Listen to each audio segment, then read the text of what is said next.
Friends, देखिए कि छठी कक्षा का हिंदी का तीसरा पाठ्य घटक है भारत रत्न सचिन। यह पाठ्य घटक आज हम इसके बारे में इसका अध्ययन करेंगे। इसके भी पहले मैं कुछ आपको इस प्रकार से कुछ मुद्दे जो बहुत ही महत्वपूर्ण है और आपको ध्यान रखना जरूरी है, इसलिए ये कुछ आपके सामने रख रहा हूँ। आप इसको देखेंगे, आप पढ़ेंगे भी, और मैं भी आपको इसको किस प्रकार से इसको याद रखना है और आपके स्मृति में ठीक तरह से बैठ जाएगा। तो इस प्रकार से मैं इसका वार्तालाप आपको सुनाऊंगा। देखिएगा, बात ऐसी है कि क्रिकेट की दुनिया में सबसे महत्वपूर्ण खिलाड़ी और प्रसिद्ध खिलाड़ी के रूप में हम देखते हैं कि सचिन तेंदुलकर। उनका स्वभाव, उनके विचार बहुत ही अलग तरीके के हैं, जो भी अन्य जो खिलाड़ी हैं उनसे भी अलग। उनका स्वभाव ही ऐसा था, बहुत ही सौम्य स्वभाव के व्यक्ति सचिन तेंदुलकर। कभी भी अब तक उन्होंने जितने भी पारिया का मतलब होता है बारी, है ना, वो खेल खेलना, एक बारी वैसा खेल, उसको पारी कहते हैं। तो अब तक उन्होंने जितने भी पारियाँ खेले हैं या फिर क्रिकेट खेला है, उनमें कभी भी ऐसा नहीं हुआ कि उनका किसी अन्य दूसरे वाले टीम के साथ में झगड़ा हुआ, या फिर किसी व्यक्ति के साथ में, या वह गेंदबाज होगा या फिर बल्लेबाज होगा, किसी के साथ में कुछ मनमुटाव हुआ होगा, ऐसा कभी भी नहीं हुआ। बहुत ही अच्छे विचारों के थे। और अब यहाँ पर उन्हें भारत रत्न मिलता है और उन्होंने किस प्रकार अपना कार्य पूरा किया। और इतना ही नहीं, बल्कि आपने सुना होगा कि इस हॉकी के जादूगर के रूप में हम उस ध्यानचंद, वो नाम नहीं याद आ रहा था मुझे, हॉकी के जादूगर के रूप में हम ध्यानचंद जी का, मेजर ध्यानचंद, इन्हें हम उनको हॉकी का जादूगर कहते हैं। जबकि भारत के सभी लोग जो क्रिकेट प्रेमी हैं वे सचिन को क्रिकेट का जादूगर कहते हैं। इतना ही नहीं, लोग उन्हें भगवान भी समझते हैं। अब देखिएगा, हम कुछ मुद्दों के रूप में इस पाठ्य घटक को पहले एक संक्षेप में से उसको समझेंगे और उसके बाद में पाठ्य घटक को उस किताब में से पढ़ लेंगे या फिर समझ लेंगे। शुरुआत ऐसी है कि सचिन जी का जन्म 24 अप्रैल 1973 को मुंबई में हुआ। 73 को हिंदी में 73 ऐसा कहते हैं। 24 अप्रैल 1973 को मुंबई में हुआ। उनके पिताजी का नाम रमेश तेंदुलकर, वे मराठी के लेखक थे, बहुत प्रसिद्ध लेखक। महानता और गरिमा, सचिन तेंदुलकर जी की महानता, उनकी गरिमा उनके क्रीज पर ही दिखाई देती है। जो स्पीच कहते हैं तो वहीं पर दिखाई देती है। गरिमा का मतलब होता है कि उनका गौरव, या फिर महानता का मतलब होता है कि उनका बड़प्पन, उनका गौरव, उनका कार्य उनके उस स्पीच में ही दिखाई देता है, उनका उस खेल में ही दिखाई देता है। क्रिकेट की दुनिया में उन्होंने महारत हासिल किया था, यानी कि महानता हासिल की थी, है ना। तो उनका बहुत बड़ा योगदान है। लोग सचिन तेंदुलकर को भगवान समझते हैं, और सचिन तेंदुलकर मात्र, उनका अपना खुद का मत यह है कि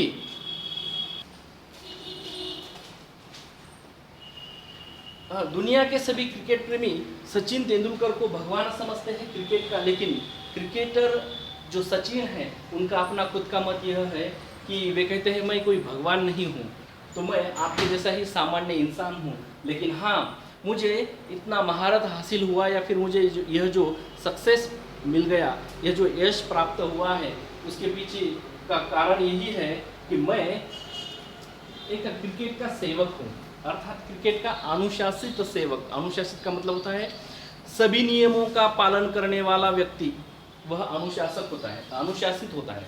तो क्रिकेटर का अनुशासित सेवक अपने आप को समझते हैं सचिन तेंदुलकर। देखिएगा कितने महान विचार हैं उनके, है ना।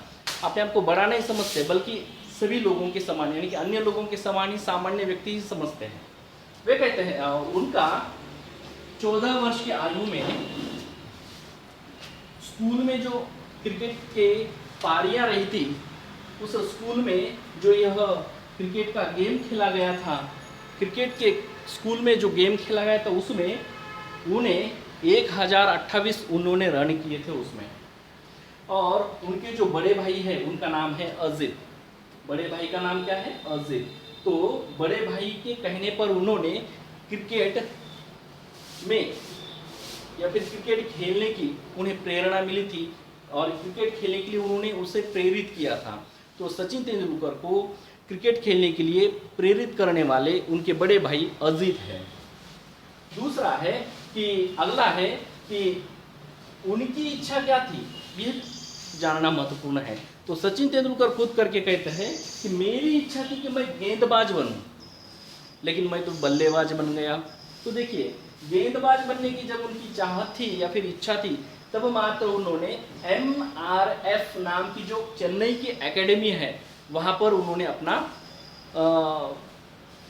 ये किया, क्या कहते हैं उसे, कि एडमिशन लिया और वहाँ पर उन्होंने यह एक प्रशिक्षण प्राप्त करने की शुरुआत हो गई वहाँ पर उनकी। लेकिन हुआ यह कि उस एकेडमी के प्रसिद्ध गेंदबाज, उनसे एकेडमी MRF एकेडमी चेन्नई, वहाँ के प्रसिद्ध गेंदबाज है डेनिस लीली।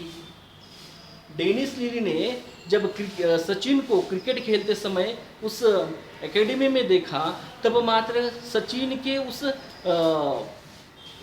बल्लेबाज पर वे उन्हें बहुत ही हर्ष हुआ और इतना ही नहीं बल्कि वे चकित हो गए कि इतना अच्छा बल्लेबाज करने वाला यह सचिन गेंदबाज बनने की इच्छा क्यों करता है। इसलिए डेनिस लीली ने सचिन को जब खेलते समय देखा, उसके बाद में या फिर खेल खत्म होने के बाद डेनिस लीली सचिन को बल्लेबाजी पर ध्यान देने के लिए प्रेरित कर देते हैं